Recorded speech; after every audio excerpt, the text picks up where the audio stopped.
Yes, I'm one of those dog moms that cook my dog food. Originally, he did not start out that way. He started out on kibble, and I always had a desire to feed him real food because I don't want to eat no dry kibble every day.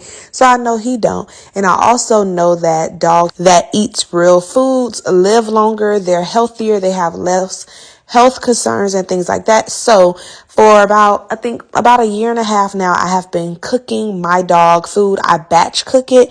This recipe specifically was kind of what was left over in my refrigerator and freezer. So I put together it all in the crock pot and cooked it for him. I had some leftover chicken from Costco. I had a few sweet potatoes, a few carrots, some pumpkin puree in my refrigerator. I had some lamb broth and some beef broth that you see me put in there. And I had a little bit of quinoa left. Added some water to that, and I put it on a pressure cooking setting in this crock pot, my Ninja, and I set it for about an hour and on high. Obviously, when it was done, I picked all the bones and things out, and I stored it in 3 Tupperware containers in the freezer, and it lasts for about 2.5 weeks. This is not really a recipe that I use often. It was what I call the leftover recipe.